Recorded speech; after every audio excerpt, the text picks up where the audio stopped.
Good evening, everyone. Good evening, good evening. Well, good afternoon for most of you. I am just trying to sign in on my other computer. I realised I was on the wrong account. So now, just got to re-sign in. Just in case we get any trolls that I have to ban. I was signed in as Michelle Walks. So just a second.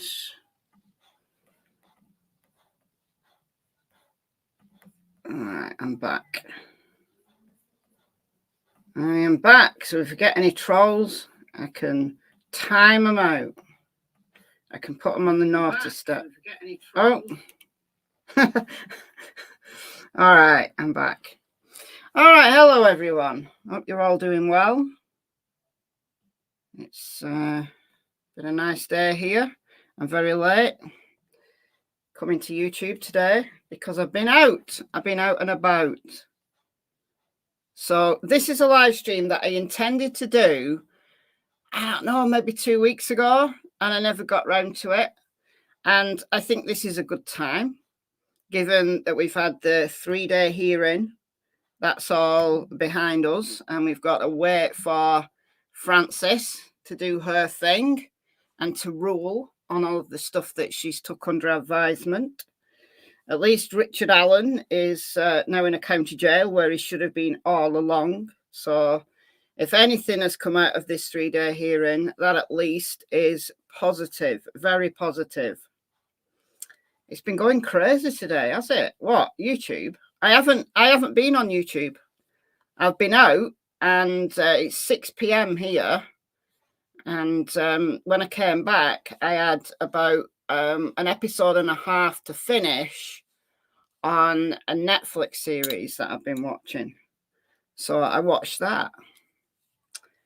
And then I will go and see what craziness is going on YouTube later. You've missed me. Oh, there's protesting going on. Oh, is there? Protesting going on. I saw a thing on Merseyside Police yesterday on Twitter saying that they had extra resources ready for the weekend. Oh, it's nuts. It's nuts. Who's in the house? Holly, hello. CW, Emosland. Pour me another one. Good name. Dawn, putting off mowing the lawn. Well, this is my motto. Never do today what you can put off till tomorrow. That's my motto. Hello, Leah. And who else have we got? Rebecca, Riley's nanny. We got Purple AJ in with the 10 gifted memberships. Wow. I've no words. I have absolutely zero words to describe what a superstar you are, Purple AJ. We've got Riley's nanny, Dawn, pour me another one, Jay, April Z, profiling manipulation, Jade, thank you, no. And I think there's a couple more, but it's the chat's jumped. So welcome everybody. Welcome. You get a monthly membership courtesy of the wonderful Purple AJ. Hello, Shazza. And we got Broken Goth Doll. We got Lisa. We got that name that I have no idea. No clue. No clue. DJ, hello, Teresa. Jennifer, Diane, Kayla, Tammy, Dina, Plant Lady. Wait, what? Wait, what? Wait, what? Cheryl, just me, Rexy, and a bunch of others coming in. All right, so about a month ago now, Sleuth Intuition, the channel Sleuth Intuition, had Patrick Westfall on. As you know, if you've been following the Delphi case, Patrick Westfall is one of the Odinists that the defence team, Richard Allen's defence team, named in the Franks motion back in September now, a long time ago now. September 18th that came out. Patrick Westfall was one of those he named, but not the main man. Like the Frank's motion focused around Brad Holder, but apparently Brad Holder has got an alibi, assuming that you believe the timeline that the prosecution are going with. Well, Patrick Westfall, he actually, I believe, and now look, the dude's not a suspect in the cop's eyes. He is a suspect in the defense team's eyes, but he's not a suspect in the cop's eyes. Should he be a suspect, though? Yeah, I think he should. I think he should, because he said, this was in the Franks, he said he was with his son on the day of the murders. However, in Sleuth Intuition's first interview with Patrick Westfall, he said his son was at school because he was mad because his son had been hauled in to speak to the cops. He said his son's got nothing to do with it because his son was at school. So Patrick doesn't seem to have an alibi. And Patrick was living in Delphi. I don't think he still does, but he was living in Delphi. And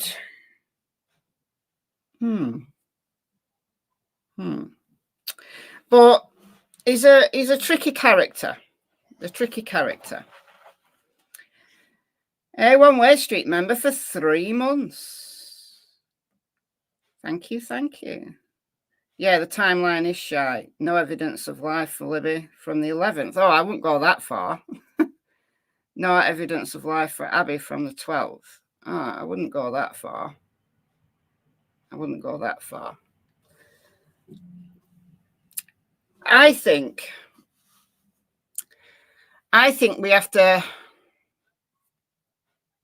I'm saying we, the prosecution has a big problem with the timeline, because it's come out at these hearings that they're basically going off Libby's phone. They have to be.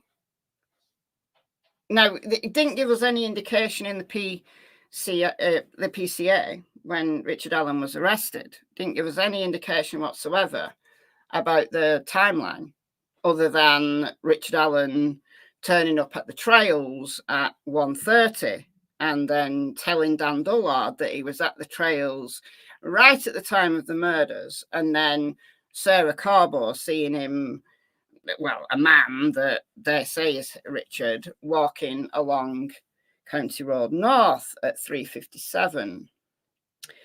So that's the only timeline we'd ever heard. But we've heard from the hearings now that their timeline is 2:30 to 3:30 when the murders occurred. And I think the 2:30 is based on Libby's phone. So based on the BG video, which is 2:13, the cops are claiming that they do have metadata for it, so they know where that was filmed and they know when it was filmed.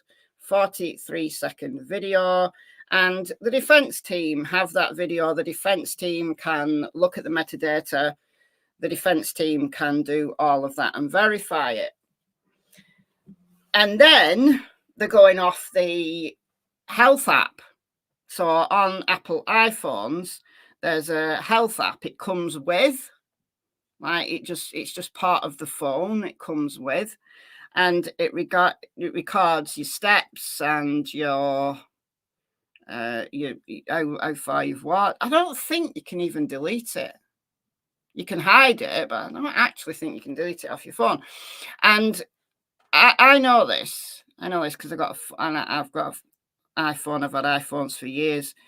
So I know that you don't have to have a connection for it to record your steps and your, you know, how far you've walked and stuff like that. It's just part of the phone. It's inbuilt into the phone. So you don't have to have a connection. So it doesn't matter if Libby's phone was in airplane mode. It has to be on. It has to be on. Like if you turn the phone off completely, it doesn't record your steps. I don't think it does anyway. I'm sure it doesn't. So the last steps that the phone took was at 2:32. We only found that out a couple of days ago. So assuming that the timeline is correct,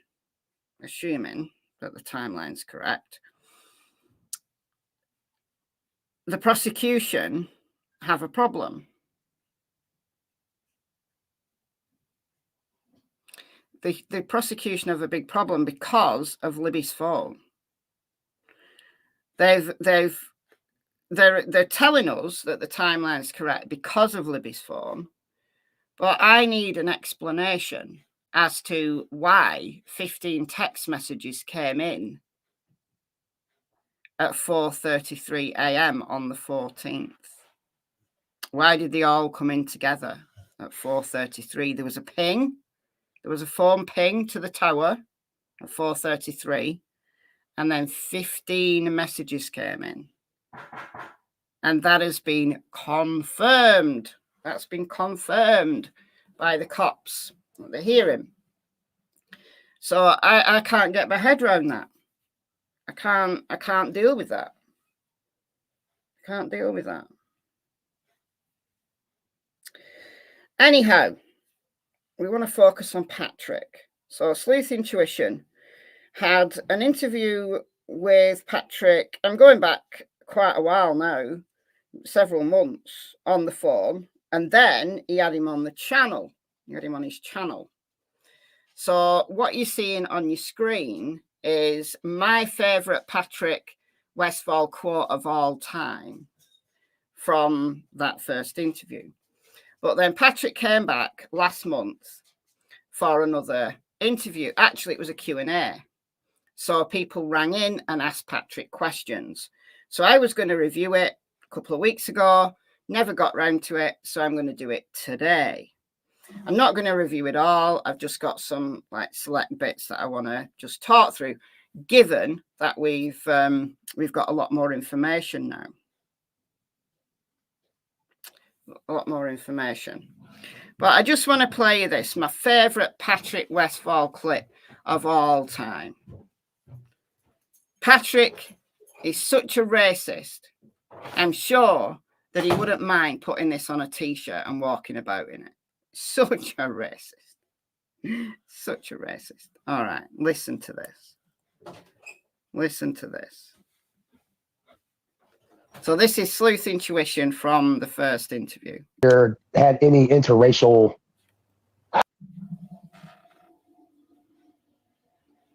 Why is it frozen? Why does it do this to me? Oh, it's so annoying. Hold on. I'm going to have to share it. I'm going to have to do this. It does this. It does this with... dear me. It does this when I add a video clip sometimes.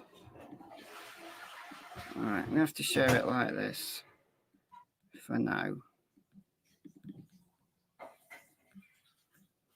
Hold on, I'm in the wrong one.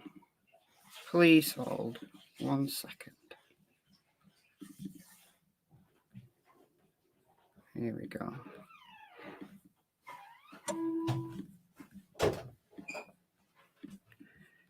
All right.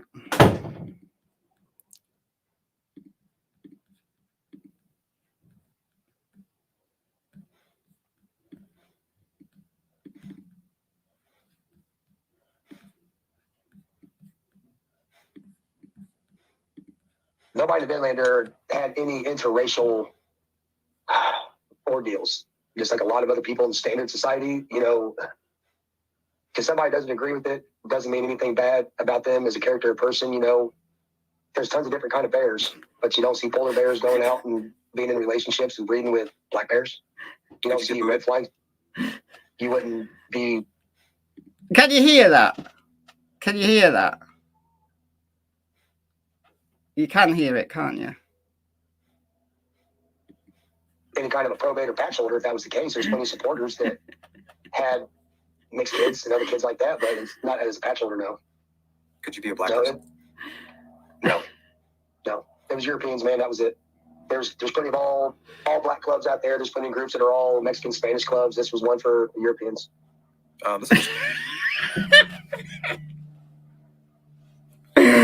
he's so racist. Oh dear. So racist. Anyhow, right. So you don't get black bears breeding with polar bears. All right, cool. You get grizzly bears breeding with polar bears, but yeah, also he doesn't think Spain's in Europe. So Patrick, what I would like from Patrick Westfall is I would like him to take a DNA test. I would like him to take either Ancestry or 23andMe, a DNA club of his choice. And I want him to prove that he's 100% Viking. Because we can't have any other type of European, like Spanish have their own club. So if Patrick's got a little bit of Spanish in him somewhere, well, he can't be in the Vinlanders club. He can't practice as a true. So if he's excluding Spain from Europe, then he's going to have to exclude other southern European countries as well. So Italy's out, Greece is out, all of those are out. I'm guessing the Eastern Europeans might be out too. So Romanians and Lithuanians and Polish, all of them are out too. What about French?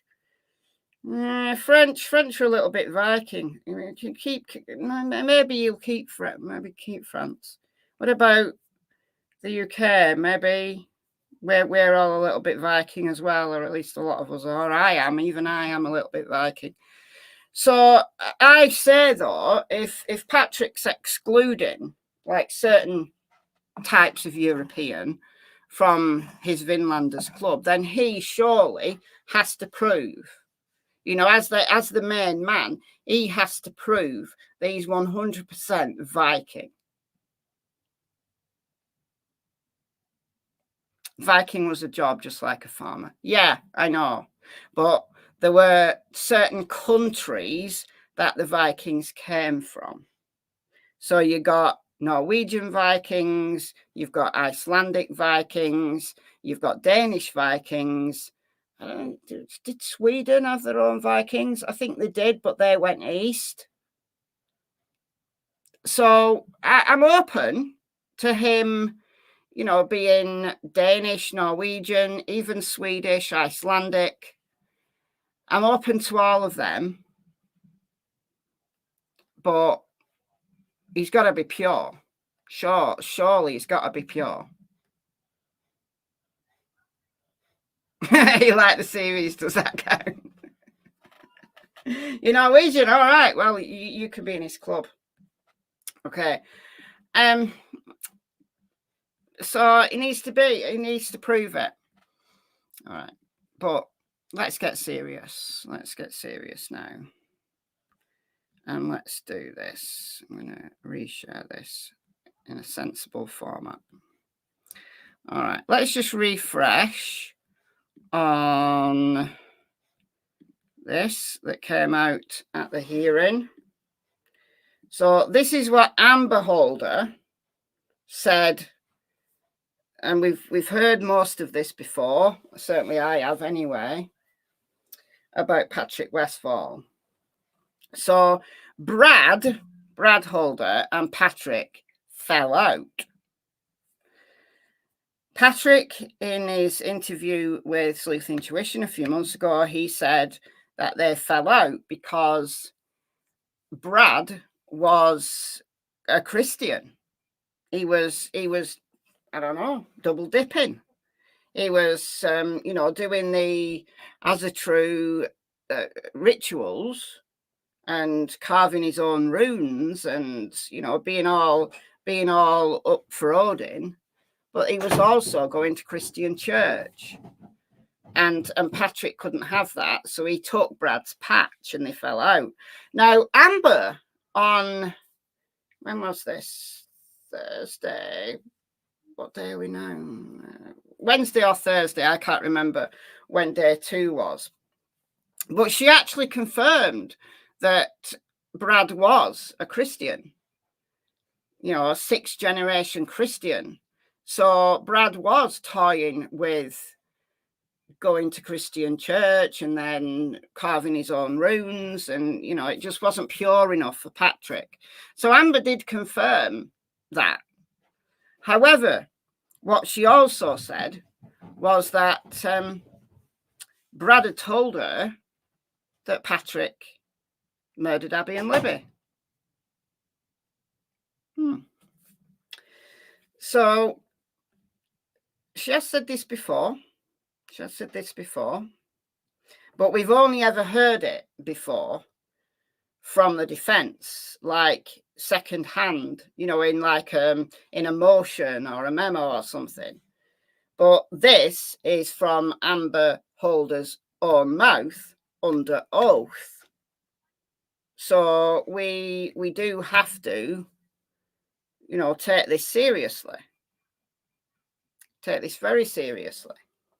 She said this under oath. So they were only married for a few months, no kids together. But they had a pleasant divorce and they remained friends. She's a pagan, a Norse pagan. So I don't know, that must be how they met.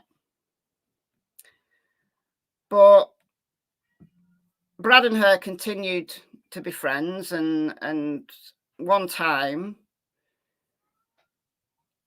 they did rituals together and stuff.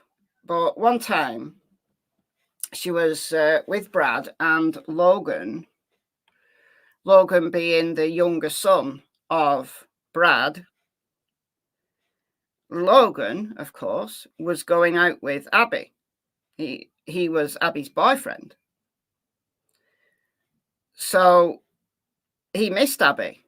He was very sad after she died, and he kept having issues, and she was talking to him like being a friend.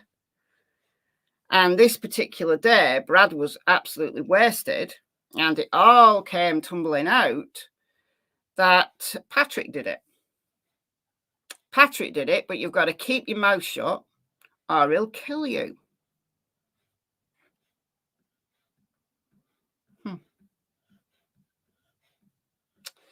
Okay. The reason, as was stated in the Franks, Brad told Amber that it was because Abby's mother was a traitor, a race traitor, because it says here living with a black man. I don't know whether she was still living with him or she had a relationship with someone who, was a black bear, whilst Abby's mother was a polar bear. Well, we can't be having that, can we? No, not according to Patrick. And because he wanted to move on from animal sacrifice,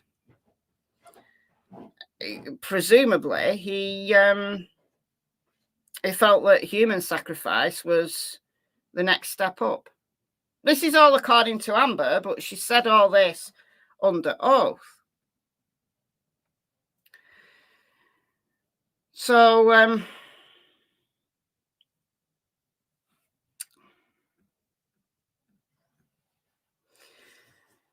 I think, Andrew, these are Yellow Jacket's notes. Yellow Jacket was at all 3 days of the hearing. So I'm kind of reading between the lines a little bit on some of this. But they were using blood, animal blood.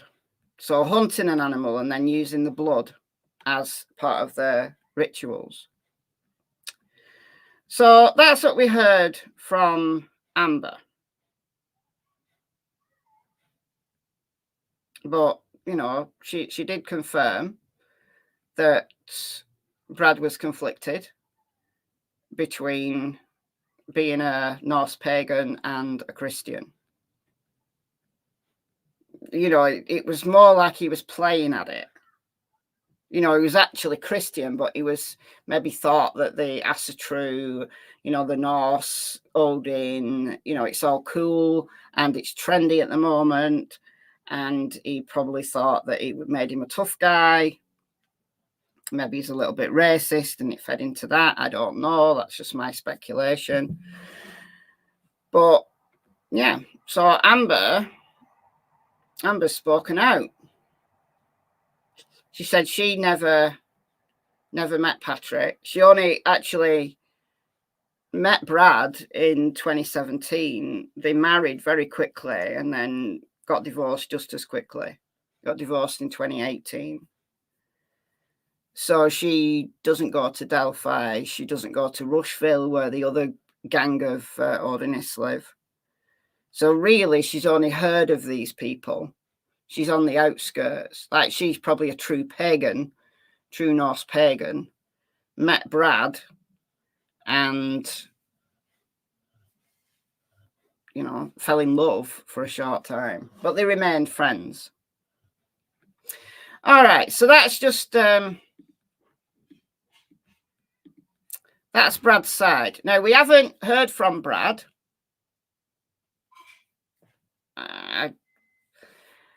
We haven't heard directly from Brad. We've only heard about Brad from Amber.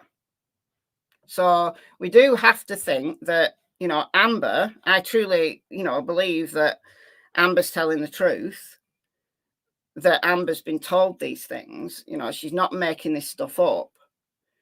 But my question, of course, will be, her truth is only as good as what Brad told her. And apparently, Brad does have an alibi for the 13th of February. Not that I necessarily believe the alibi or even believe the timeline, but that's where the cops are at with it. They cleared him very quickly because he could give them a time card from work and he went to the gym after work. So Patrick, on the other hand, does not have an alibi. Does not have an alibi. All right. So this is Sleuth Intuition from, when was this? June the 16th. And we're going to play some clips here. This is Sleuth Intuition's channel. So the link to this is already in the description. I'm going to put this in the chat. If you want to just go and listen to it. I don't know. You like my commentary? And I am only going to play some clips. It's interesting. Interesting. Some of the questions were repeated because people were, you know, ringing in or getting on the panel. It's a very complicated case. It absolutely is. He did. Patrick did live in Delphi at the time of the murders. He absolutely did. But Patrick can't be Bridge Guy. You see, this is the thing. Patrick can't be Bridge Guy because he's like about 6'5", 6'6", and Bridge Guy at maximum was 5'10". So it absolutely cannot be Patrick on that bridge. Could Patrick have been waiting down the hill? Absolutely, of course he could. But Patrick is not Bridge Guy. All right, so we're going to start here at about 38 minutes in. And we're just going to play some of this. I'm going to comment on it. And he denies it all. Denies everything. Denies everything. Deny. And it is plausible deniability. He's very plausible. He really is very plausible. Nothing phases him. So let's listen in. I'm gonna go. Okay. So I do have a question about the way that it kind of runs. Is there a reason why they run under, hold on, I gotta find it.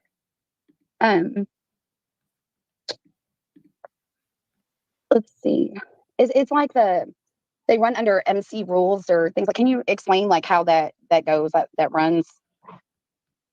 I don't really see it as MC style rules or anything like that. It was a 3-piece patch club, but they didn't really run with MC style rules. There was no hierarchy, no chain of command. Every person had equal say so. It don't matter if you were a patch holder for 5 minutes or 5 years, everybody had the same amount of say so, and each person was their own, enforcer. There isn't a whole lot of us. So, you might be in situations where you have to deal with things on your own. So everybody was kind of their own enforcer and stood their own ground by themselves and didn't take orders from anybody. Okay. And was Brad Holder ever like a member of the firm 22 at all? Yeah, he was firm 22. He was a supporter. What's firm 22? So I wanted to kind of start here, but this is just about the various clubs in the area. I don't know what firm 22 is though, but Brad was it. Brad was in it. Brad likes his clubs. Brad does like his clubs. He likes to be part of something. He's a steward actually at Tipton Lodge, or at least he was. I don't know what being a senior steward means in the Freemasons. Firm 22 is a Vinlander supporters club. I got you. Okay. So it's the Vinlander club. All right. Yeah, Brad likes him.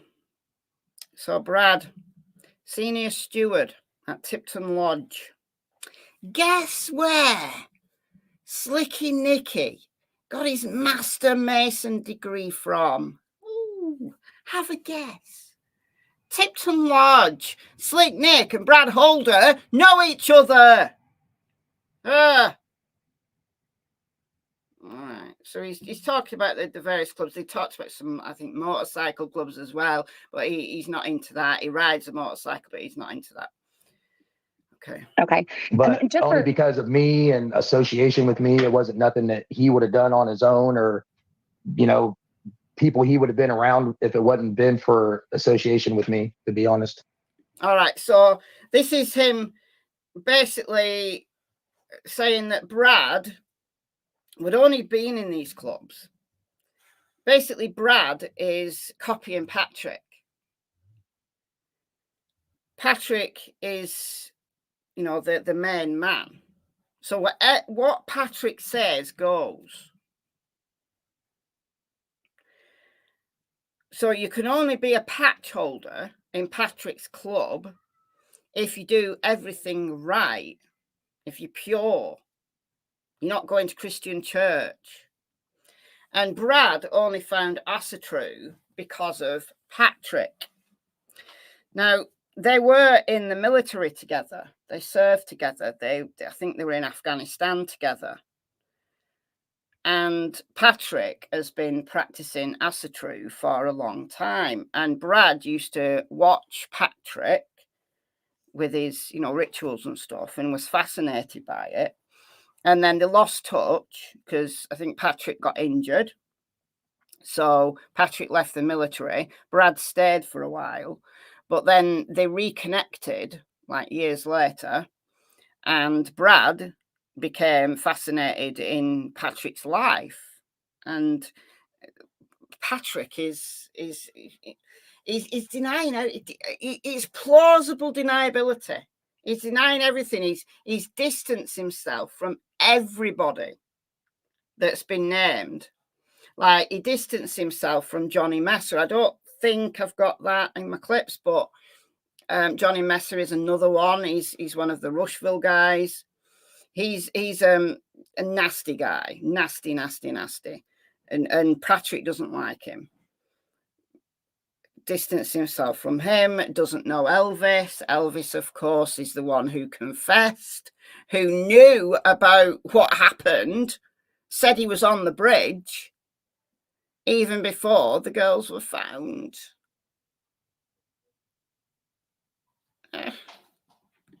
Okay. As soon as we ran his ass off, he never wore another Firm 22 piece of memorabilia or nothing. And what about So after he run Brad's ass off, he never even wore any of the memorabilia. Not allowed. Patrick is the main man. So here's the thing. What if Patrick said that he wanted to do a human sacrifice? What if he said that, hey, you, Brad, your son is running with Abby, and Abby's mother is a race traitor? What if he said that? What if he said, I'm just making stuff up now. I'm just surmising. What if he said, you set it up? What if he said, you set it up? What if Brad set it up? Maybe pretending to be Logan.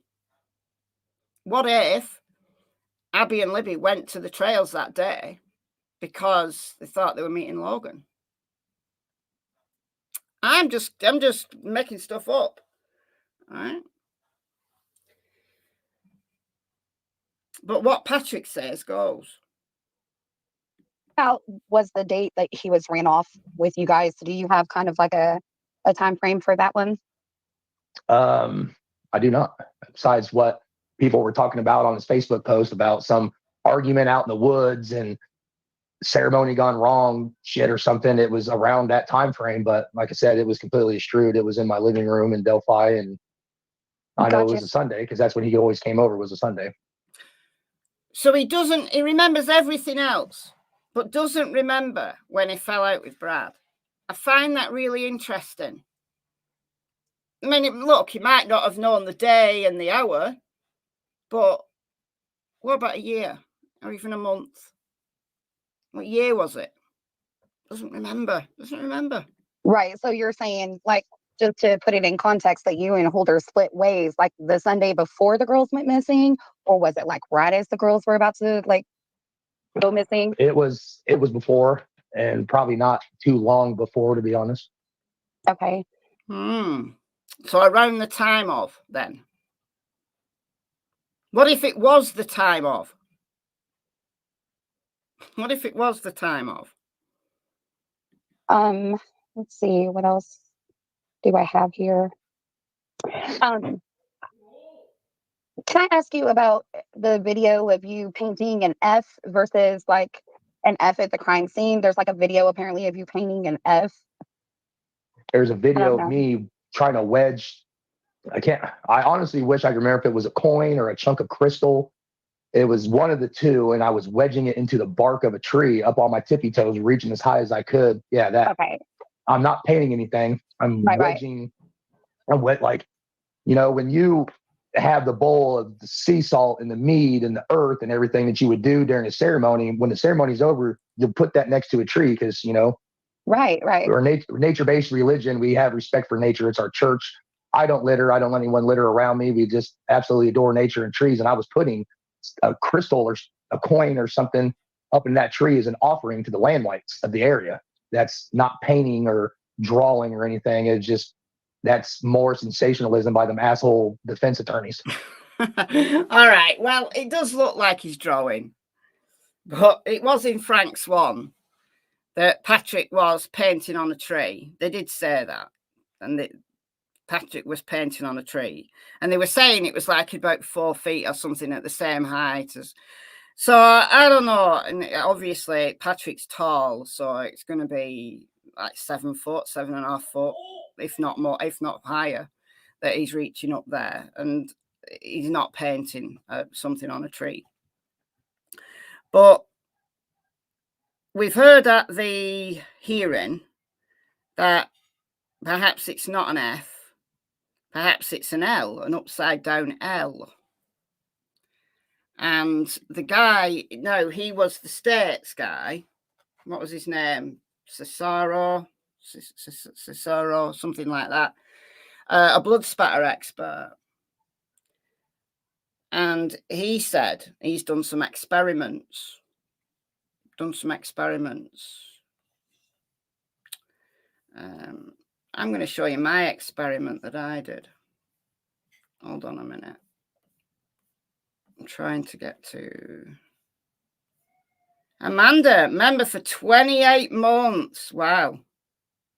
You are an OG. Yeah, Judge Gold needs to be gone. To be fair, though, she was okay. Like people who were there said that she was fair. She listened. She didn't cut them off or anything.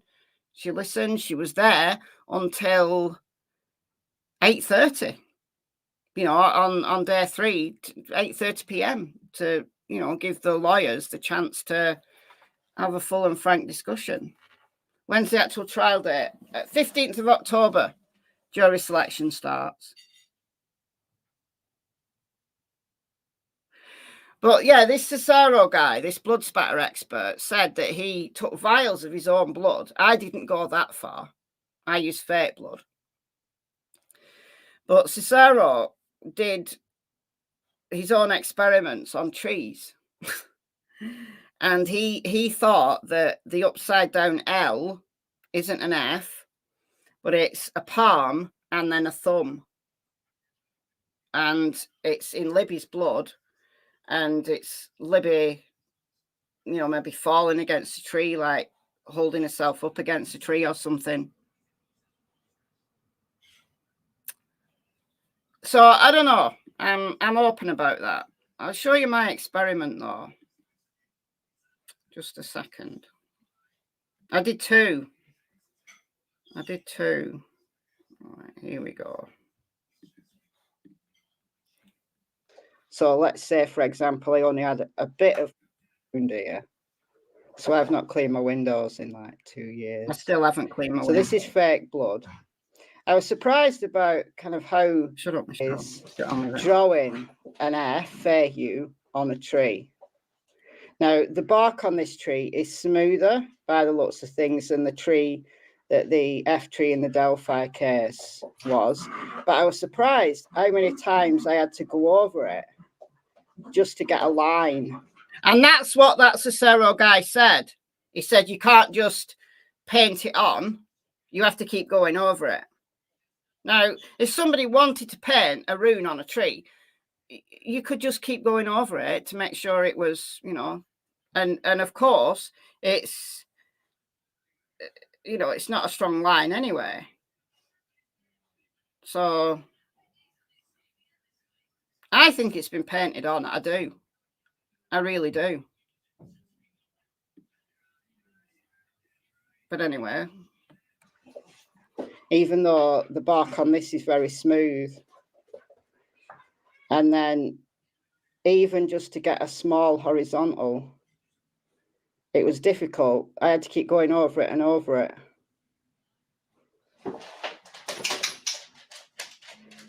So if somebody was just using blood, doing it quickly, I can understand why there's gaps in it. So that was drawing it on. Now what I'm going to do is I'm going to pretend that I've just committed a heinous crime and I've got blood all over my hands, because one of the other theories is that the dog's going mad, is that the killer, or even Libby, because it was Libby's blood, pulled themselves up and they have blood on the hands, and they, what are they doing? They're going mad, right? They're going handprint. They're going, I'm doing a voiceover on this. I went and did this outside. I'm doing a voiceover, and the dogs are going berserk when I was doing my voiceover. So that's that. Of totally bloody hands.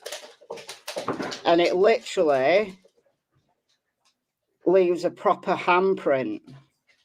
I'm sorry, it's very dark under this tree, but it leaves a proper handprint, which looks nothing like an F. So what I thought I would do is try to rub some of this blood off. So let's say, for example, I only had a bit of blood on my hand. Like I thought I'd rubbed it off, or I just got a bit of blood on, just on the parts where it might touch the tree. And I tried doing it again. And when you've tried to rub the blood off your hands, it doesn't do anything. It leaves like just smudges. I couldn't anyway get anything that looked like an F. Although I can kind of see why some people think it's a handprint. All right. So I did another one as well later on, because people said in my comments to that video, people said, what if it's just like the side of the hand? You know, like the side where your little finger's at, like the side of your palm and then your thumb. So I did another little experiment later that same day. Let me show you that. About me trying to make an F on the tree in my front yard, like the one on the tree. And in this one, this is just a YouTube short, so it's only like a minute long. In this one, I didn't use the tree. I just used a plank of wood because I didn't want to paint my entire tree in fake blood. So I just used a plank. But anyway, but I tried different variations. In the Delphi case, you'll know that my attempts to make a handprint were unsuccessful, did not look like F's at all. But I had a suggestion. What if the blood was down the side of the hand? Well, I gave it 3 goes. So you're looking at the 3 goes here and what the results look like. I put the blood down the side of my hand and then a little bit on my fingers to try to make the horizontals, and kind of more F-like, but certainly not as F-like as if it was purposeful.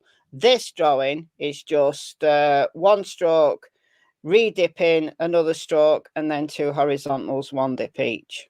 And I did this on a plank of wood to save my tree from further abuse. If you saw my video, all right, I could not get even an upside down L. I couldn't get anything that looked like any letter.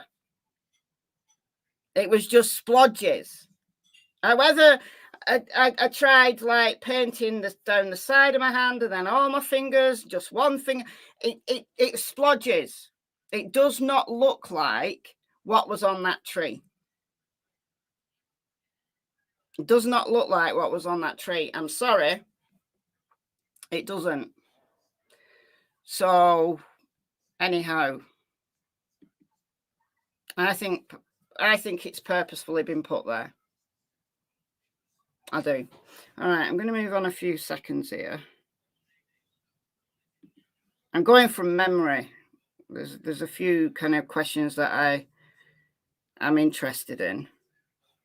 I should have wrote down the timestamps, but I don't. I had no idea that was even put out, but I had recently gotten the phone that I have now. Oh, yeah. Just let's go back a few seconds here. So this is a great question. Someone asked him about his phone. Because apparently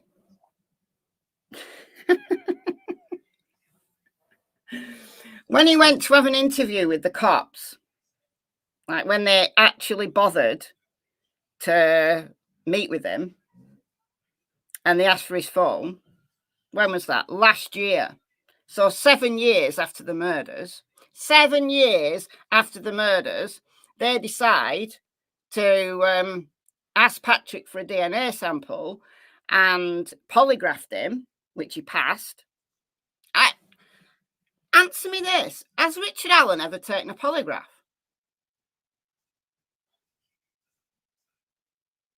Has Richard Allen ever taken a polygraph?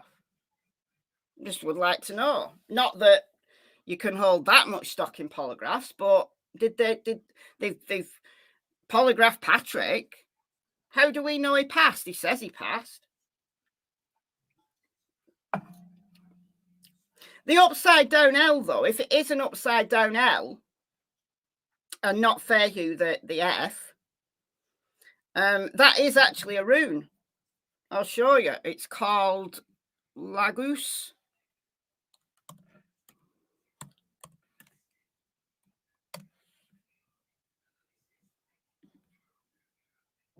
Here we go. Lagus. Upside down L means a lake. It stands for the subconscious, collective memory, unity, psychic powers, dreams, and imagination. Actually, it means water. So, like rebirth, cleansing. It would be the cleansing rune. Be the cleansing rune. So, what if the sacrifice was a cleansing ritual? And it could be an L, upside down L, Lagus. Could well be. So, thank you to the state's the state's blood spatter expert for suggesting that it could actually be Lagus and not Fairview. And Lagus would represent cleansing. All right. Patrick's phone. Well, bizarrely, this is exactly what they did in the Karen Reid trial. You know, they wanted to take Higgins's phone. What did he do? Destroyed his phone. Made an excuse why his phone. Patrick did exactly the same. Yeah, all right. We're trying to insinuate is that when they checked it, that there wasn't much information on it. Like it had. Oh, I need to go back a little bit further. But that's why it's important for people like us to actually investigate and try to get to the bottom of it. So I appreciate you joining us again for the second time. Factory resetting your phone does not work. Right? If you ever called into the cops and you've got stuff on your phone, don't think that it's going to work just factory resetting it. Stefan Stearns found out that that's not how you do it. Yep, no worries, man. I'm always down to help clear smoke up. We do have Phoenix back in. Do you have anything else you needed to add, Phoenix? Yeah, I was gonna. So, one of the things that came up in a recent hearing is that they collected your phone. Yeah. In August of 2023, and what they were trying to insinuate is that when they checked it, that there wasn't much information on it. Like it had. I mean, and that was brought up to me by somebody here. But is there a reason that your phone wouldn't have had any information on it at the time? Yeah, someone had brought that up to me here recently. That was something that was put out, and I had no idea that was even put out. But I had recently gotten the phone that I have now. I had my old phone get ran over on some shipping and receiving docks where I work. Oh no! His phone got run over. Oh no! Did his phone get run over and completely destroyed?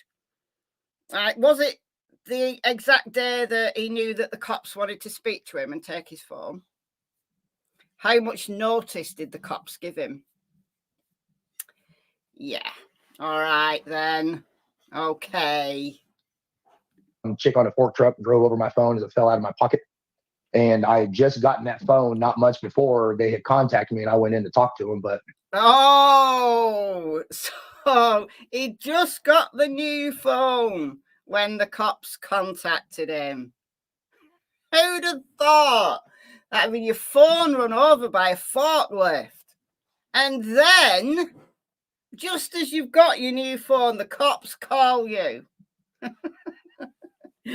Well, I don't know about you, but when I get a new phone, you put that your old stuff can transfer onto your new phone, can't it? We're not living in the dark ages anymore. Do you remember when, like the Nokia bricks, you used to have to like re-enter all your contacts, and you lost everything. You lost your text message, you lost everything. But now when I get a new phone, I don't know what it's like for you, but you just transfer your stuff. Like it transfers. Maybe not every single thing, but if your stuff's backed up, it just transfers over. Like your photos and your text messages and all that stuff, if they're backed up, you don't have to have the physical old phone. for it all to just back up on your new phone. Yeah, please send me your numbers on Facebook. So it's very interesting when somebody has a completely blank phone and there's nothing on it. Don't believe you, Patrick. Sorry. I told him he can go through my Now Google. look, this is August 2023. So this is like 7 years down the line. So it might not be stuff about the murders that he was concerned about them finding, given that they happened 7 years previous. There may have been other stuff, other dodgy stuff he didn't want them finding. So let's at least give him that. But what a nonsense excuse. Well, photos. I mean, you can Google history. You guys can get anything you want out, because my Google Drive, and I've had that for years. And I mean, it has travel history and maps on it and all my photos and everything. I let them take whatever they needed. And all right, so his Google Drive. So they saw his Google Drive. All right, cool. Well, when they saw Stephen Stern's Google Drive, that's when they got the cuffs out. So at least that's something. Screenshot. I didn't realize that, at the time, well, this phone wasn't very old. They just asked if they could get in there and look, take a snapshot of everything on my phone. So I let them when I went in for that polygraph and all that good shit. Gotcha. Yeah, that would make sense with a new phone at the time. I keep meaning to go to the phone store and actually get the date of purchase on that phone. So I'm going to put that out so everybody can see that. It's probably why that phone didn't have much on it, because I hadn't had it that long. Gotcha. You do that. So, do you have any relation to Brigadier General Ronald Westfall? You know how many times I've been asked that? I really wish I did. I've never seen it anywhere. There were so many times people were like, you related to Colonel. At the time, it was Colonel Westfall, and I was like, man, I wish I did, because apparently everybody knows this dude, and I've been more than happy. All right, Colonel Westfall. He acts normal, and then he gets into some weird, like, racist shit. Oh, well, all right then. All right, is it one about Brad here? I had to kick that guy. I remember him. He called in and he was trolling. So he kind of calls in and he acts normal, and then he gets into some weird, like, racist shit. Oh, well, all right then. I trust you, man. All right. So I'm glad he called in, because I was able to ban him now. All right. So you Probably guys still can sitting speak there freely. Now he knows he got kicked. Something that precipitated, like, Brad was like doing his group with, like, he was the leader of, like, a boots on the ground kind of, like, neighborhood Asatru, growing the community with the kindreds and whatnot. But like he at some point he said that he was turning it over to you. Do you know if there was, like, something that, like, made him? I hadn't heard this. I hadn't heard that Brad had set up his own thing. I hadn't heard that. Yeah, smartphones are called smart for a reason. Rady said he didn't know Chadwell. Didn't ring any bells. Well, he may genuinely not have known Chadwell. We don't know. Yeah, Google says everything. It does. Like, hand that over to you, and is that true? Like, I mean, he handed No, Brad started fucking with Asatru because of me. He was watching me and listening to me while we were in Afghanistan together. He didn't start messing with Asatru until we came home. Then he started picking it up and reading about it and things like that. But he had no interest or knowledge of Asatru until he first met me on our tour together. And that whole traveling folk builder shit, that came up at the tail end just before I sent him on his way, when we found out that he was going to church every Sunday. And the kindred that we had was not something Brad had dreamed up and handed over to me. Me and him were both standing at the top of the food chain on that kindred. That wasn't his idea, his thought process. Brad was also true because I was also true. All right, so they were both the top of the food chain, but yet Patrick was able to take Brad's patch. So he was the very top of the food chain. His daughter dated Chadwell's niece. Really? What? Patrick's daughter dated Chadwell's niece? I didn't know that. Huh. I did not know that. Interesting.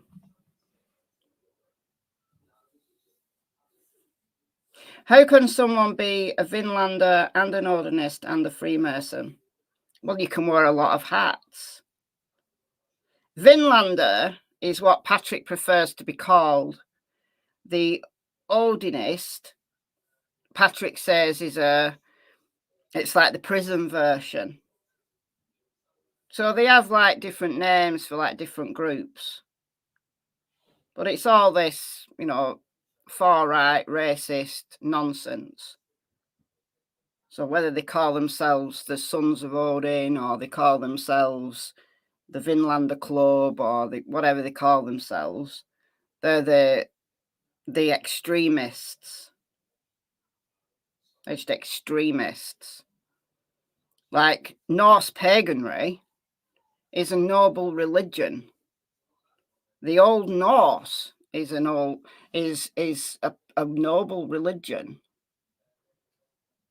That was the religion of the Europeans before Christianity. And those that practice Norse paganry these days, the vast majority of them are just normal people. They're not racist or far right or extremist in any way. But they've just taken it. They've taken it and they've bastardized it. No, Freemasonry isn't a religion. So you can be a Freemason and you can be any religion. You can be a member of any religion.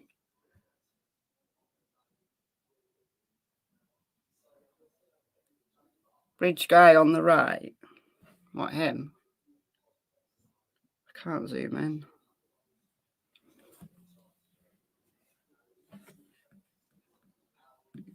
I probably wouldn't be shocked to find out if he didn't even have a hammer on anymore after all of this. Currently, yeah, I wouldn't be surprised by that. I mean, do you see what I mean? What he's doing?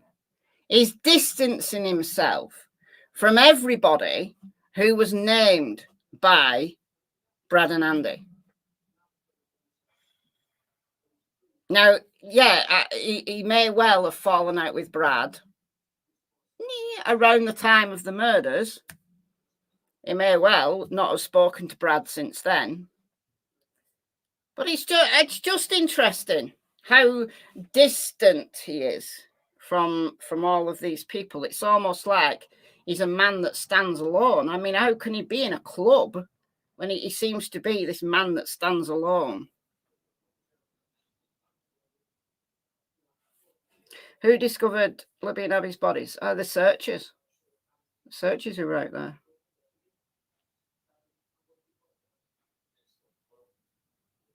Technically, you can't be an atheist Mason.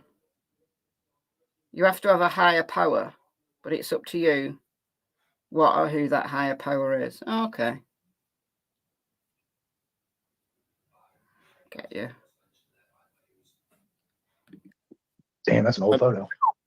Did y'all like ever do like any like animal sacrifices and stuff? Because that's been something that's been talked about as like pretty like not uncommon with doing the Austria. No, I know there's all of our offerings was food and mead and stuff like that. There was never no blood sacrifice. We never did an actual bloat. It was always just a bowl. Like I said, the bowl that had the salt and the mead. It's strange that he says they never had an actual bloat when they used to advertise them. It's very strange that. Very strange that on Brad's Facebook it used to be, oh, we're doing this blow, or we've done a blow, or we're going to do a blow. It's funny how they were calling it that when you hear Patrick talking here, they never actually did any blows. It was all just a ritual where they gave an offering of food to the gods or an offering of a drink of mead to the gods. No blood. So we're even distancing ourselves, even though he's the head honcho of this club. He's even distancing himself from the fact that the rituals that they used to do are called bloats. in the earth and things like that. And then a plate of food would be set out as an offering as well, but there was never no blooding, no bloating. Where did y'all get your like meat? So I never use blood. Interesting. So the fact that Amber Holder said that Patrick wanted to move on from animal sacrifice or offering animal blood.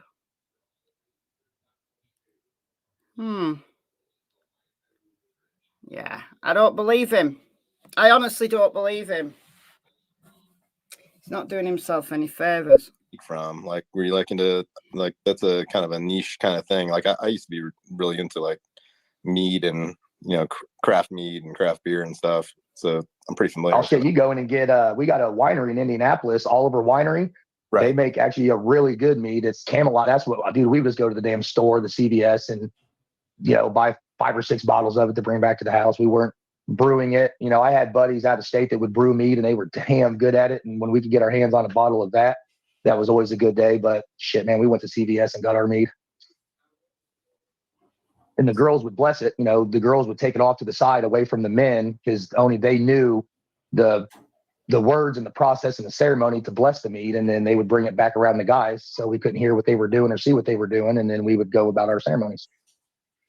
So you may have bought meat from Richard Allen at some point. Is that possible? Yeah, I heard he worked at that CVS. Yeah. Oh, he heard he worked at the CVS. Look, Richard Allen worked there for years. He lived in Delphi. So, of course he knew Richard Allen worked at the CVS. He will have seen Richard Allen. If he was buying stuff from the CVS, he would have seen Richard Allen in the CVS. Why does he even have to distance himself from that?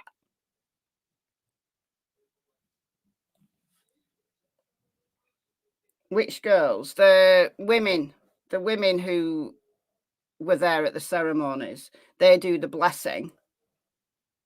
And then they bring the blessed sacrifice to back to the, I don't know, club. So I don't know. He didn't name anybody.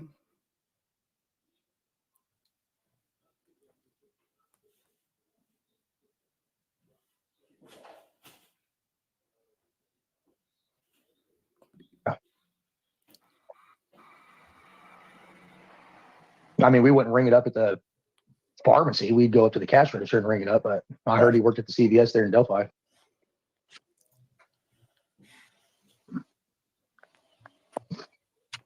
God, I need to go back to that park and check out that tree and see if whatever I wedged up there is still up there, because it was high enough that most normal humans wouldn't be able to reach that spot in the tree. And yeah, because you're not a normal human. You're a, I don't know what you are. We've exhausted all the questions, man. No, there are some more questions. I'm going to move us on a little bit. I thought the whole time I would love for him to have the balls to go in and do that.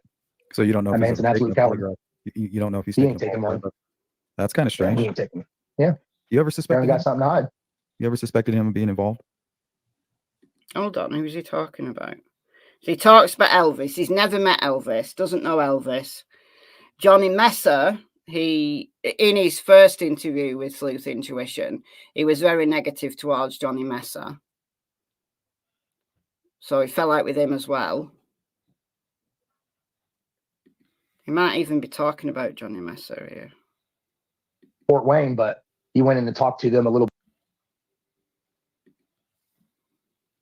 Cool, but I went in the room and told him basically that, I've been cooperative the whole time. State police hit me up. Anybody's hit me up. I've been more than happy to go talk to him. I gave DNA. I've let him look into my phone. I took a polygraph, never needed a warrant or anything. I've been happy to cooperate right up until the moment that they put out that memorandum and shit all over me. And I told them cooperation's done. You guys can kiss my ass. I ain't saying a word to you or for you. And then they, oh, well, this will just make our job easier. And I told them, I don't give a fuck if it makes your job easier or harder. I said, I ain't saying shit. I'm pleading the fucking fifth until I get an attorney. And they asked me how long do I think that would take. And I told them I don't know, but you'll know when I have an attorney. Oh, right. this is about the defense. The defense have subpoenaed him like several times for a deposition, I assume, and he won't go until he gets a lawyer, which is his right.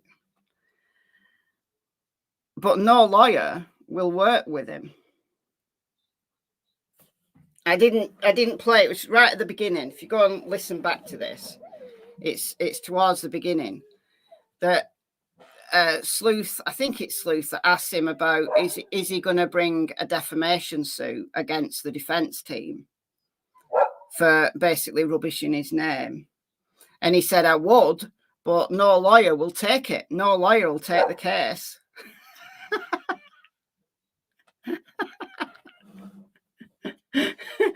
Maybe it's because there's no defamation.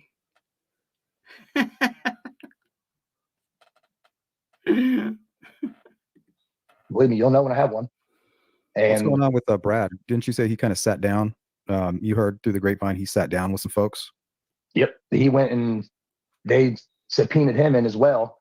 Don't know where it was, if it was in Delphi or if it was in Fort Wayne, but he went in to talk to them a little bit more. And apparently that's where the whole Logan had one of the girls at my house during one of our kindred get-togethers and shit like that. And I can't remember what else I was told that he said, but it's more of just a Brad Holder, octopus squirting ink out as he fucking runs away the other way type scenario. And I wish the coward would go in there and take a polygraph and let people ask him, are any of the statements you've been making about Pat Westfall true? And they'll find out right there in the freaking spot. He's been lying his ass off the whole time. I would love for him to have the balls to go in and do that.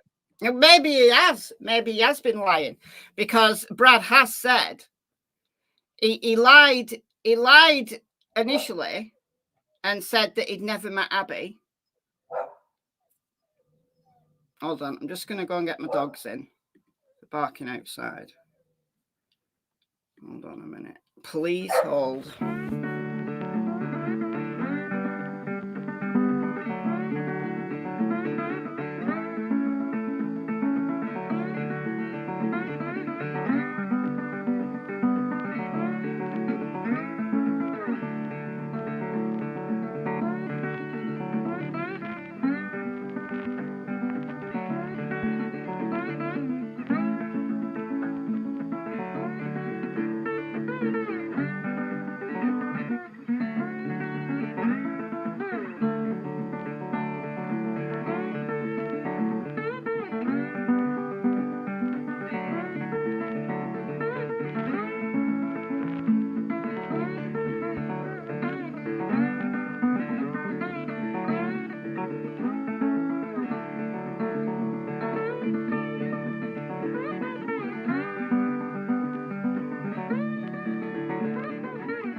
What was I saying? Oh, yeah. Brad lied initially. He said that he'd never met Abby. Then he said he'd met her once. Then he said he met her twice. And on one of those occasions, she was at Patrick's house with Logan. So Patrick is saying that he never met Abby. Abby was never at his house. Logan's only ever been at his house a few times. And Logan was very socially awkward, according to Patrick. Just sat there and played on his phone the whole time.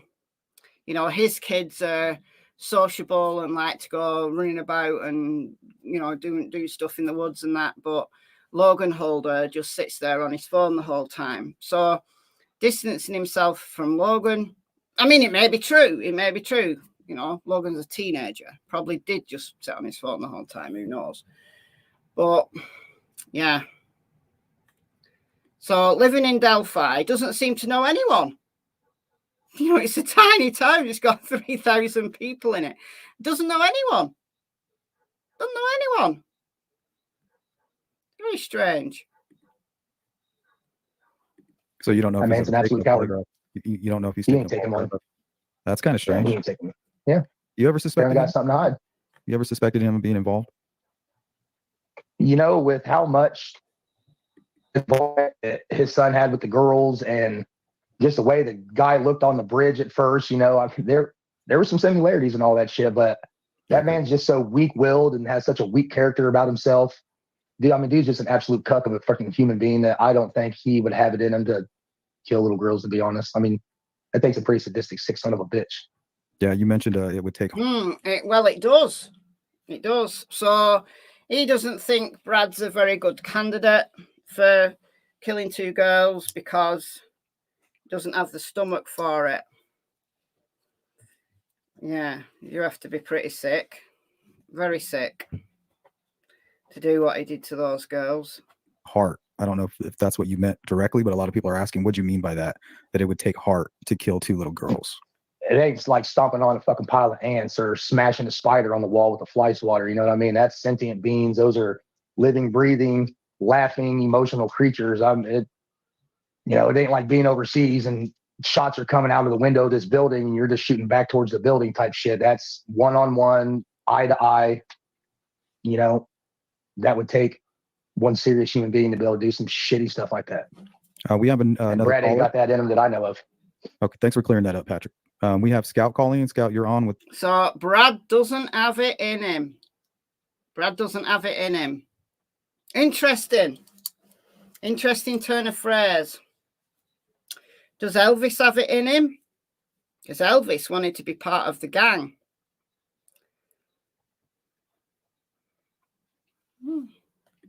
Patrick, if you have a question for him. Yes, thank you, Sleuth, for having me on. And Sure. It's nice to meet you, Patrick. Hello. Just so you know, I don't believe you had anything to do with this. And I just want to state that right off the bat, Patrick. So, Well, that's 2 of us. I appreciate it. So I have a couple questions for you, and you would obviously be able to provide the greatest insight.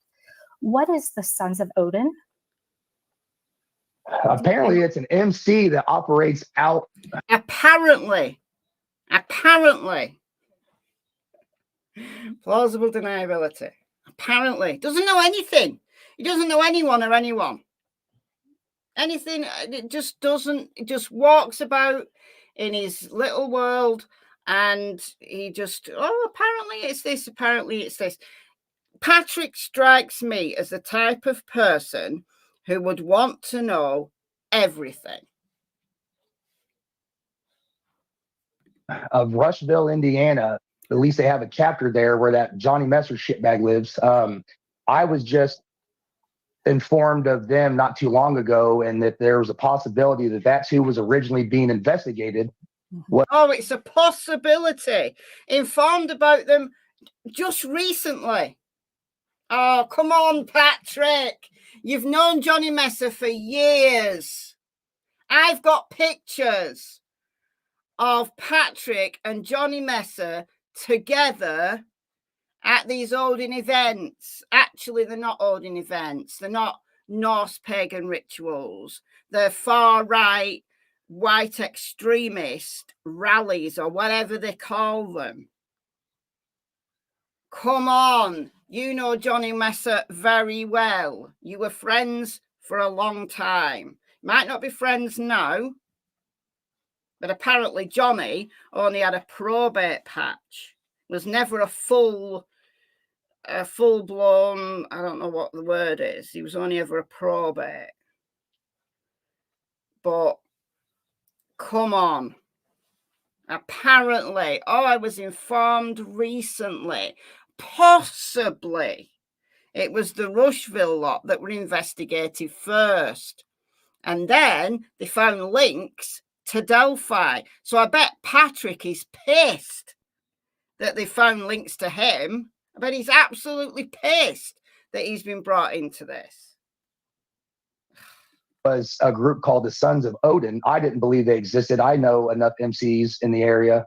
I honestly didn't believe the person had told me until I Googled the Sons of Odin MC, and sure shit, Facebook page and everything. And but they were being looked into because a couple of their members had associations with one of the girls' dads from Delphi. And apparently it was like a drug relationship, shit like that. Yes, and that's how the Odin stuff came into existence. Well, seeing as he's only heard about this, like, he didn't even know the name Sons of Odin. until recently, he now seems to know all the relationships that people had. And I'm starting to think that that's how law enforcement got onto the Odin kick. And then back in Delphi, there's a guy that practices Asatru that, you know, talks to the gods and goddesses, Odin and all the other ones. And they kind of just fell short on staying with that lead and put my name in the Odin report. I don't know if Johnny Messer has any association with them after we threw his ass out of the club. And that's another string that they followed back to Delphi. I don't know, but from what I understand, it's an MC. I don't know where they started at, but they have chapters down in Rushville, Indiana. Does Brad Holder have any connections to drugs? No, I never seen the man smoke. Never seen the man eat mushrooms. I mean, I never saw him do anything besides drink mead. And I don't think I ever even seen him drunk. Like he wasn't standing around taking a bunch of shots and shotgunning beers and doing keg stands, nothing crazy or anything like that. I never knew him to do a damn thing. I have another question for you. So I've looked into several different things with Delphi. And one of the interesting things is the repetition of numbers 2, 1, and 3. And it's highly unusual. And my question to you is, with Brad Holder, obviously, I don't think you had anything to do with this. And if anything, I think you were kind of set up. I hope you don't mind me saying that. But again, I don't think you have anything to do with it. But there's this repetition of numbers 2, 1, and 3. And it goes down to coordinates and logistics. And my question to you is, I don't know much about the military, but in the career that you had in Brad Holder, did you do a lot of logistics? Like mapping things out and things like that. Let me give you just an example, Patrick, so you kind of understand where I'm going with this, is that, well, yeah, Bad Brad 213, yes, Liv, you know it. But it was cell tower 213, so 213, the cell tower. I think the girls were located 2,130 feet or 2,031 feet or something like that. The girls were abducted on February 13th at approximately 2:15-ish in the afternoon. 213-year-olds? No, well, 2:13. They were abducted at 2:13. That's creepy. That is creepy. Not into this number stuff. I'm not into this number stuff, but it is weird. It is a bit weird. 2 13-year-olds. Yes, thank you, Sleuth. And holy shit, you're getting me goosebumps with this one. Damn. Oh yeah, sorry, Patrick. No, you're all right. I really do appreciate you and Sleuth letting me chat with you real quick. And then what was also interesting is there was a white Dodge Dart that was year 2013. And I guess kind of where I'm going with this, and even if, after thinking about it sometime in the future, because I realize you're kind of on the spot, maybe say something to Sleuth about it if you happen to know. But what I'm basically saying is the person who planned this, it was planned. I mean, you can't go 213, 2013, all these things out without saying, hey, and even coordinates down to how many feet away they were from the cell tower. Did you notice anything like that in Brad Holder or in your career in the military? Did you do a lot of coordinates? And well, I know that sounds weird. That sounds like, of course no, I did. Anymore, we don't map things out. We don't really do the whole grid location map and compass stuff anymore. We have Blue Force trackers, which is a worldwide global positioning system. I mean, you can even scroll back all the way across the ocean if you're bored enough and see where other Blue Force tracker systems are moving around on military bases, and you can sit there and like text them and shit and troll them if you wanted to. We don't really grid or graph things out anymore in the age of technology. We're trained to do it. In case Check out the band Slayer and the song 213. You'll be shocked.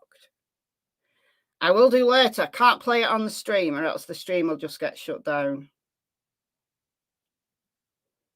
EMP goes off and shuts down electronics, but there's really there's nothing that I would know of from our time in, like, that had anything to do with 213 out at our location where we were. He never sat around in the corner rocking back and forth, mumbling 213 or anything to himself.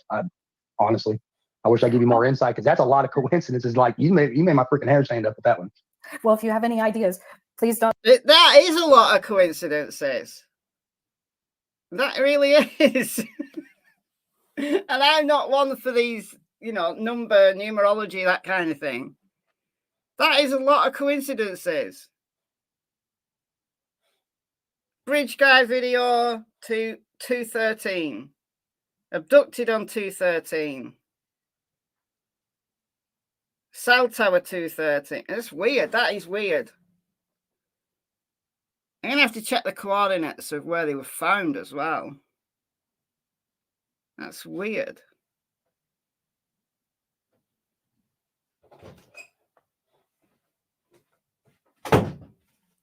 Yeah, Elvis Fields was ID'd at the mailbox at 8:30. Well, we don't actually know it was Elvis. We all the homeowner said was that it was somebody that she'd never seen before who was, you know, in hindsight, acting suspiciously. And that private driveway leads directly to the south side of the bridge. Wonder if he was wearing brown. The bloody jacket he tried to give his sister was blue. Yeah, tried to give his sister a jacket, a blue jacket with blood on it, on the morning of the 14th of February.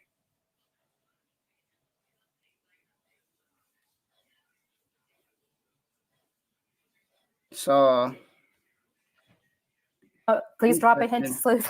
Yes, I ma'am. have one other question for you, and that is, let's just assume, okay, because a lot of things are in debate, but let's assume the girls weren't actually there at the time, and let's assume that they were brought back, okay?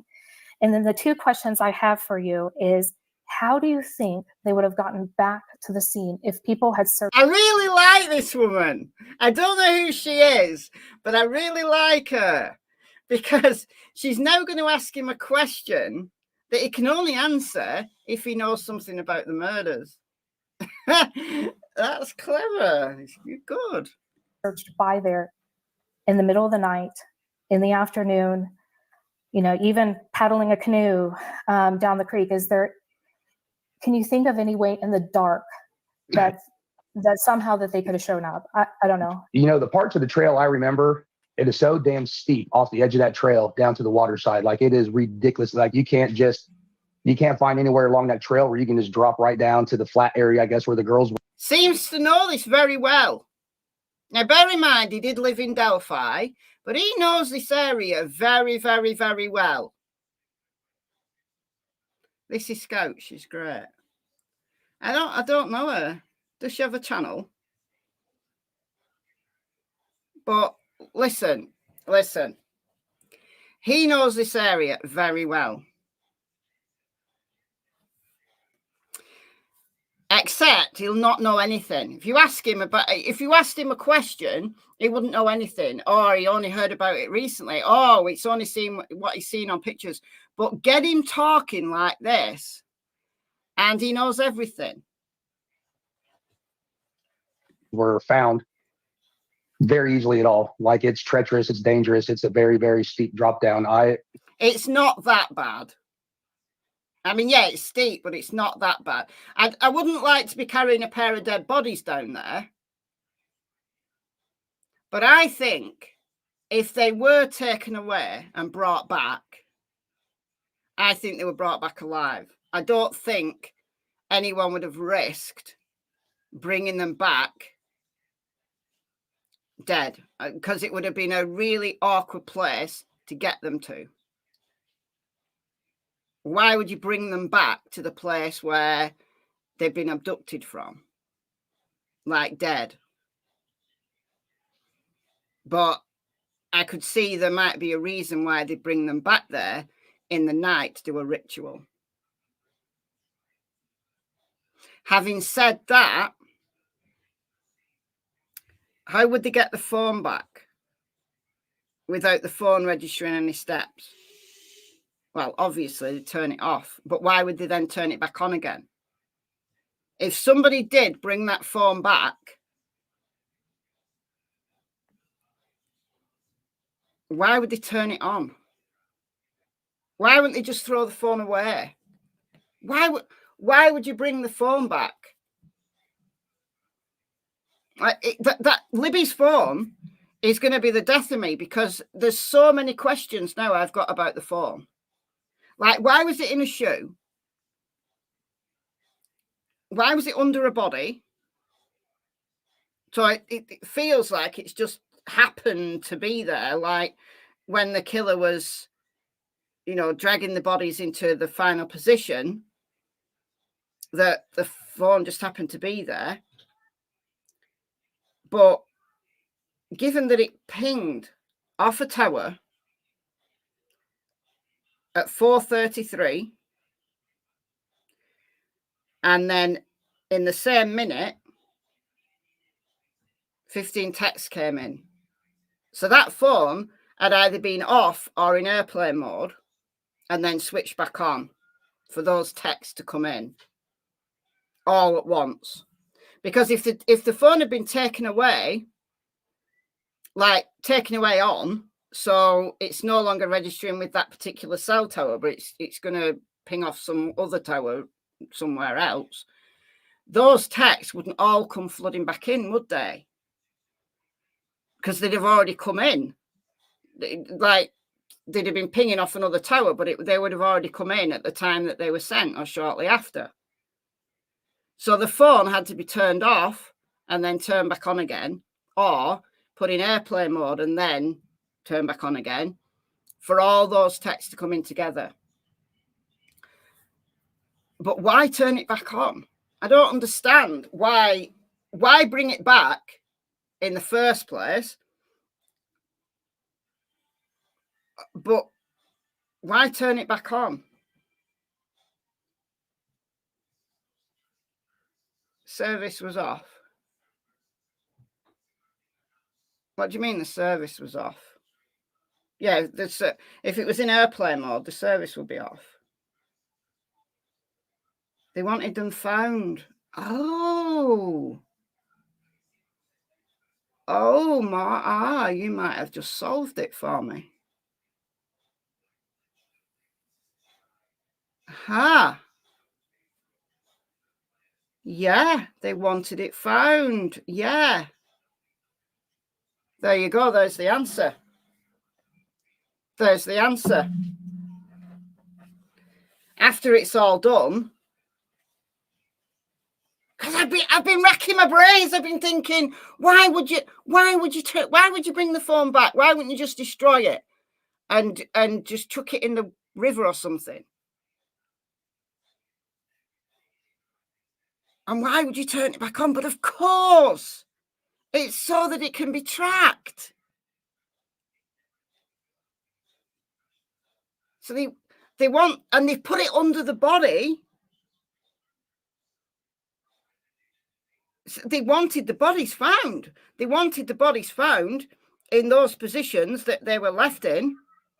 And they've left the phone there so that they could be tracked.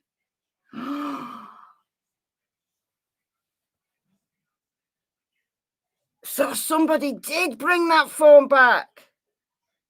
Somebody did turn that phone on at 4:33 a.m. That is crazy. That has blown my mind. That is crazy.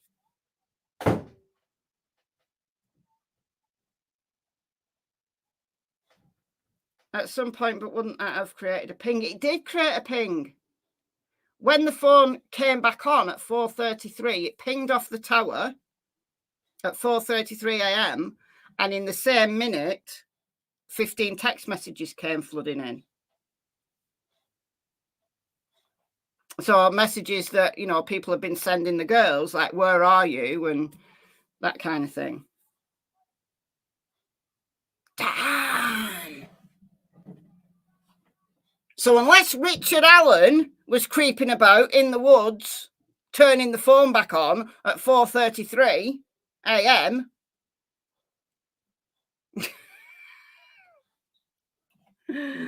damn, it's a setup.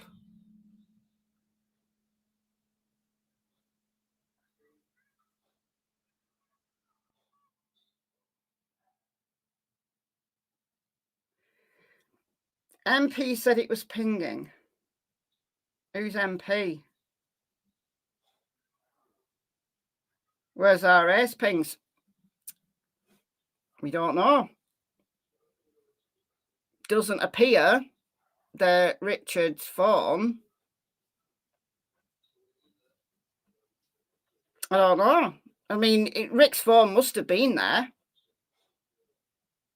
Rick's phone must have been there because he said that he was watching his stock ticker. But maybe they don't want to say that they've got Rick's pings, because what if Rick's pings were earlier? What if Rick's phone left that area before the murders happened? Then the prosecution isn't going to want to admit that, are they?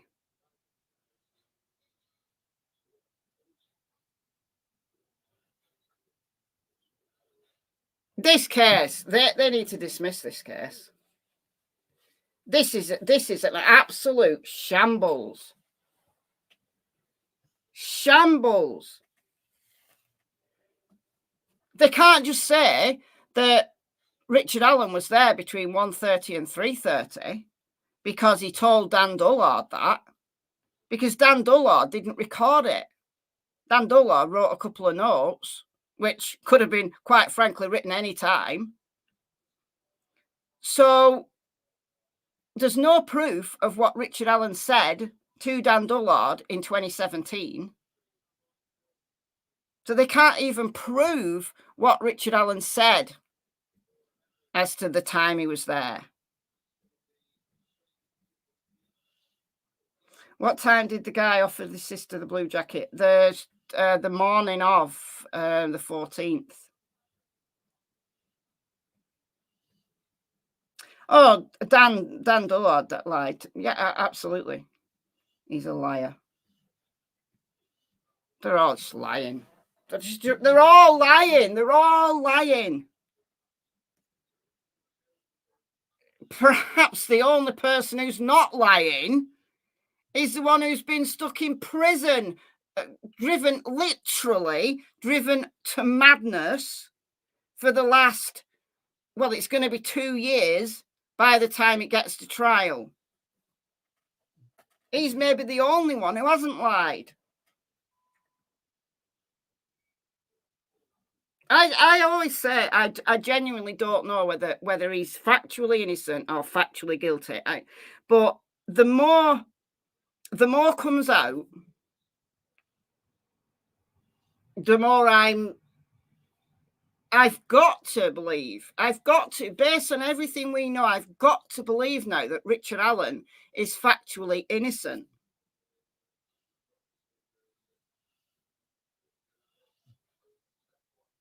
And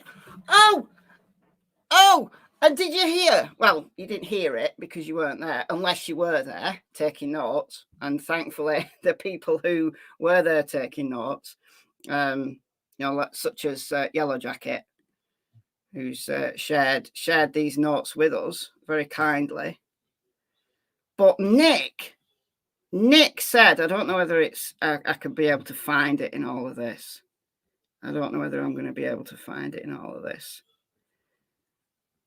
But Nick said,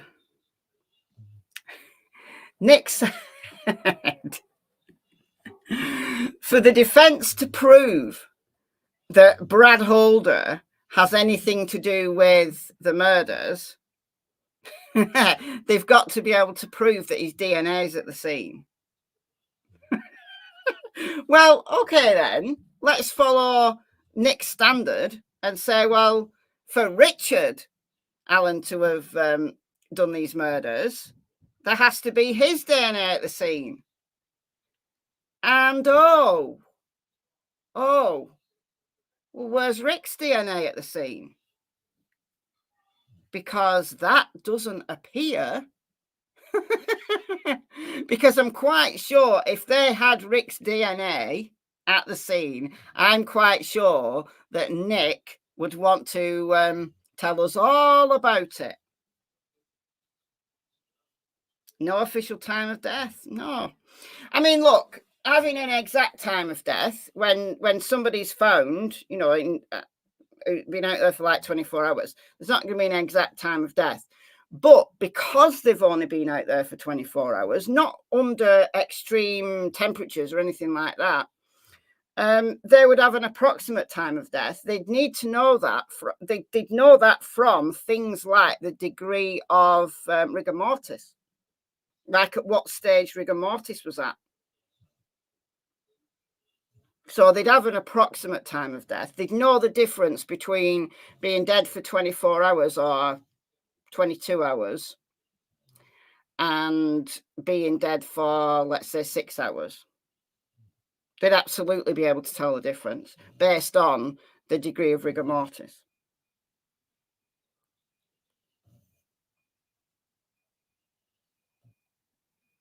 Is there Wi-Fi at the woods? How would the charge last that long? Well, if you're not using the phone,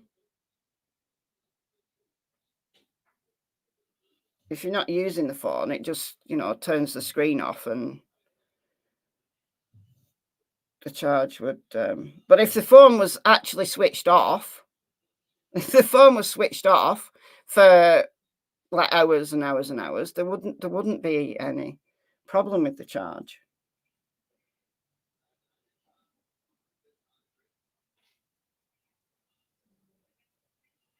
Anyway, I'm just going to play this for a few more minutes and then I'm going to call it. But it's interesting. I'd recommend people go and listen to it, because I've only played like literally a small part of this. They would have been taken away from the trail and brought back in that direction, because you would not have got anybody up that hill. I don't care how strong, and it would take one seriously in shape bastard to make that kind of physical feat, because that was just trying to step off the trail and get down the access points in that creek was horrible. You had to go further down the road past the little DCS building, and then there was a little spot you could pull off the country road and step around the guardrail, and there was a beaten path down to the creek, and that's where we would play in it, because you couldn't get to it any other way. Of course you can. Of course you can get to it any other way. But he knows those woods. He played in those woods when he was young. He's just said, to get down to the creek, they used to go to the old DCS building and then crawl down somewhere there, and then they could walk along the creek. But you can easily get down to the creek. There's a trail that actually takes you down to the creek. But I wouldn't like to carry a couple of dead bodies down there. So I believe that if they were murdered in the night, they were taken away, hidden somewhere, and then brought back and then murdered. So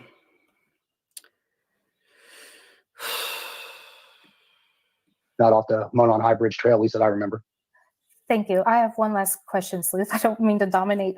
No, take your time. We'll get back to True Grit Crime when you're finished. Take your time. Don't feel rushed. So there was mention of a cabin, and this was mentioned by several different people.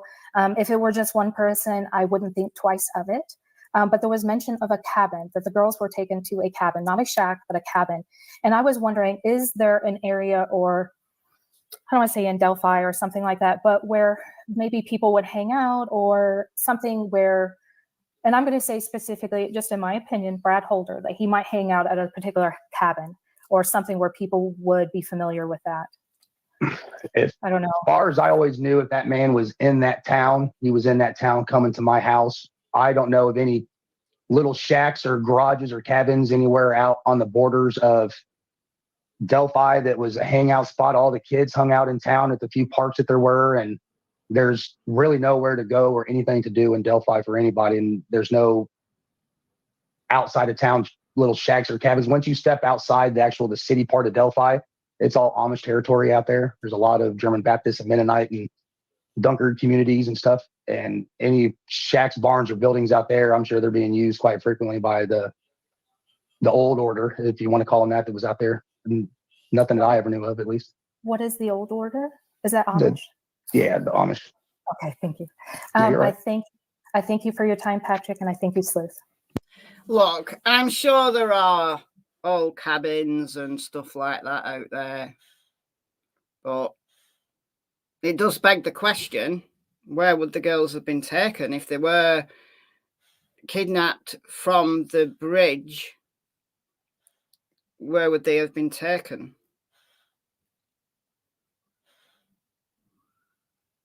But yeah, interesting. So I'm going to go, but the link to this is in the description box already for replay viewers. And here is the link again in the chat for anybody who wants to go and listen to the whole thing. But what is 40 miles from there? What, 40 miles from Delphi? Hold on a minute.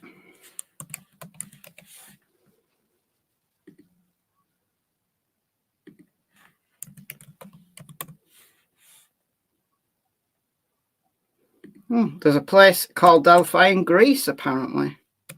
I'm not having to specify Indiana. 40 miles. How far's Logansport?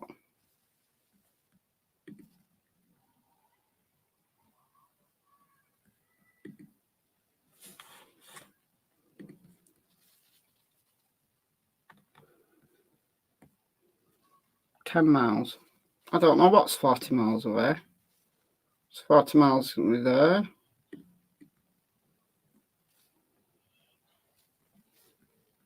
Why? Why'd you ask? What's 40 miles away? Tunnels.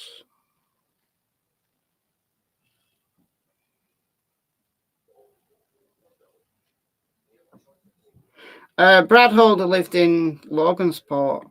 I don't think, honestly, I don't think they'd have been stupid enough to take them to one of their houses. There's tunnels, is there? Where do the tunnels go? Like, are they tunnels that you can actually climb in? Like, I mean, drainage tunnels, things like that. Yes, drainage tunnels all over the place, but you generally can't climb through them.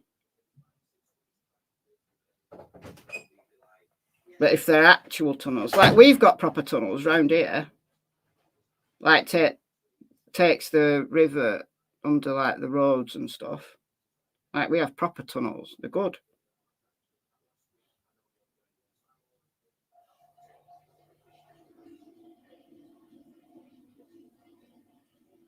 Richard Allen has a past, a shady past. He doesn't. He has no criminal record. He has 0 criminal record. Ron Logan. You know what? I've always thought Ron Logan wasn't involved, or at least he certainly wasn't Bridge Guy. But could they have taken the girls to Ron Logan's? Yeah, of course they could.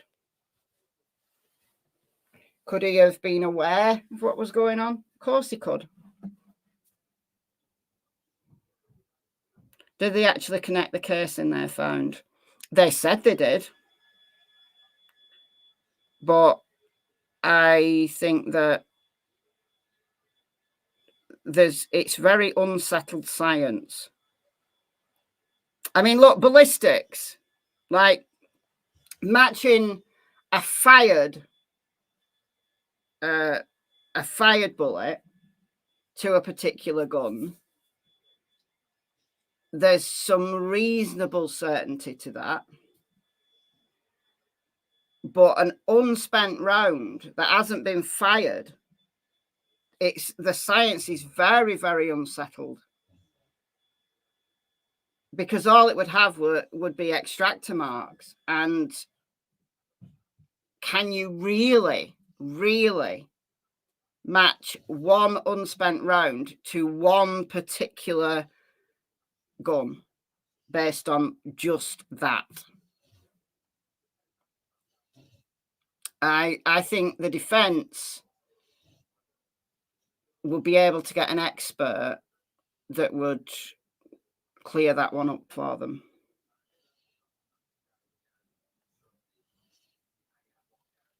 For a long time, yes, he has a past. I can't believe you don't know how serious. Okay, Bogey, how serious? So, not serious enough to have got a criminal record, though. So, how do you know what Richard Allen's been up to that the law doesn't know about? Or are you just making stuff up?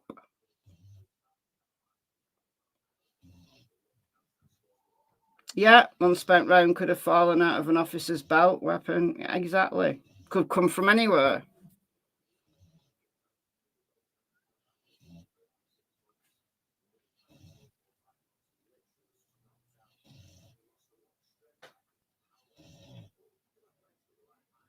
So,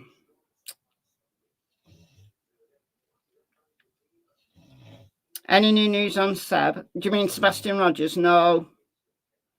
Only a bunch of drama. But no. If there was new news, I would be making videos about it. The reason why I'm not covering Sebastian's case at the moment is because there's nothing new to report. And everything to do with Sebastian is just all drama.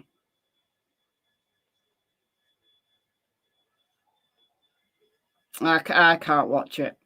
I just can't watch it. I can't.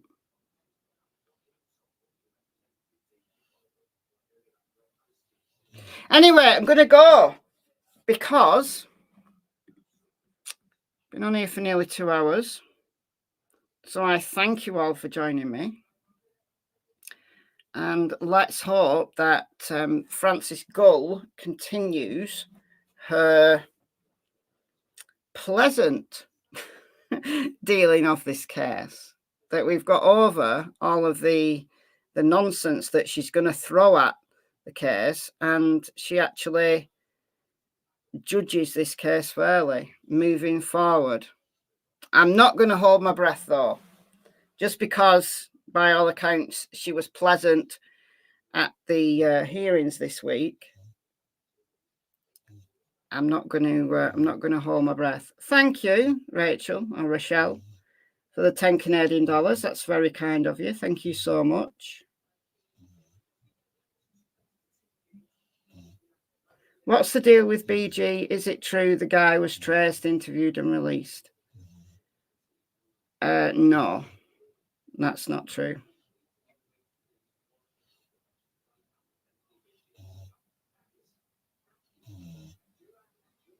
Not to my knowledge, anyway.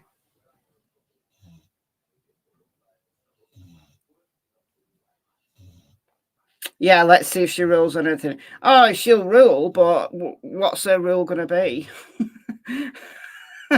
That's the problem. All right, guys. Thank you all. Thanks for the donations. Thank you to the mods, as always. Welcome to the new members, and enjoy the rest of your day. I'll see you tomorrow. Bye, guys.